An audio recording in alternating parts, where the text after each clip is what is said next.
walking the Green Mile today on Books to Movies, a 6-series book written in 1996, converted into a 3-hour movie in 1999 about a mysterious healer condemned to death row in the Deep South during the Depression. And it's told, both in the book and the movie, from the point of view of memory from our protagonist, Paul Edgecombe, while in the assisted living home. In the book, he's writing it like a memoir, to capture his most vivid, colorful memory while he still has it at the age of 108. In the movie, it's being told to a friend of his in the assisted living home as kind of a confessional when he gets emotional in the common room when one of the other residents puts on a Fred Astaire movie. Anyway, moving forward. The crime that puts everything into motion, the 2 dead girls. The scene in the movie is very watered down for obvious reasons. And even in its watered down form, it's enough to put a knot in your stomach. It did with me. Also, watered down a bit is the dialogue, which is kind of becoming a common thread among a lot of movie adaptations from Stephen King books. So it might be, a common point of view, although not a common condemnation, that King might go further than necessary with dialogue. I mean, I find myself reading what he writes and thinking to myself, who talks like that? I've never heard anything like that. So I guess while it just leaves me feeling a little puzzled, filmmakers just don't roll with it. But still, I'm not saying that's a bad thing. I think, Stephen King having his own writing style is a good thing, even if it's not everyone's cup of tea.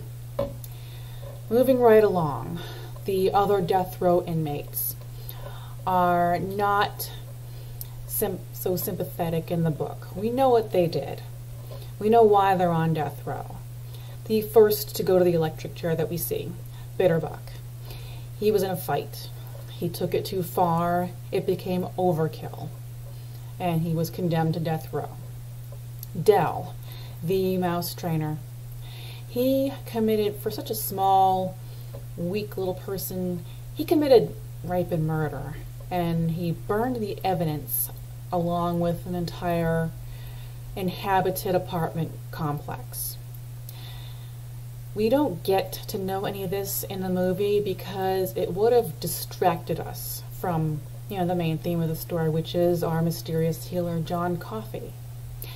And also it would distract us from who the real villains are. And they are pretty much spot on exactly the same in the book and the movie. Percy is cruel, small, and vindictive, looks for trouble every chance he can, while Bill is just that, wild, and also looks for trouble every chance he can. There is, speaking of Wild Bill, there is, equally in the book and the movie, that little element of comedy where he tries to rattle everyone's cage with various shenanigans and he only gets himself thrown in the padded room. The infamous botched execution of Dell, very watered down for obvious reasons. It also makes you wonder, same question I kind of wanted to ask Bret Easton Ellis when he wrote American Psycho was, how do you know? How do you go about finding out what happens to a live body when you apply too much electricity? In the book, there's implosion as well as burning flesh and seizures and every gory way to go from an electric chair. This is putting it mildly, or maybe even an understatement, they keep it just simple, just keep it to smoky, jittery, and nasty in the movie. And everything else going forward from the book and the movie, like Paul's, camaraderie with his colleagues on death row, and his boss too.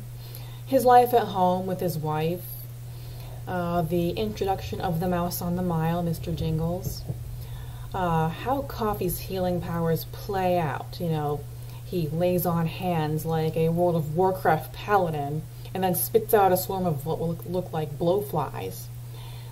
That's spot on the same between the two. Now, the only big difference are a couple of blasts from the past in the book, not in the movie, you know, to avoid distraction. In the book, there's a frequent mention of a, you know, vindictive and small and very misplaced nursing home attendant who reminds Paul of Percy. He's not the kind of person who belongs in that kind of environment professionally. There's also, in a very, very heartbreaking final moment, a vision of John Coffey that Paul sees while holding his wife's hand and as she takes her last breath after this awful bus wreck. And that pretty much covers the book-to-movie adaptation of The Green Mile. For such a long story and long movie, that's not a lot to say. Don't forget to like and subscribe.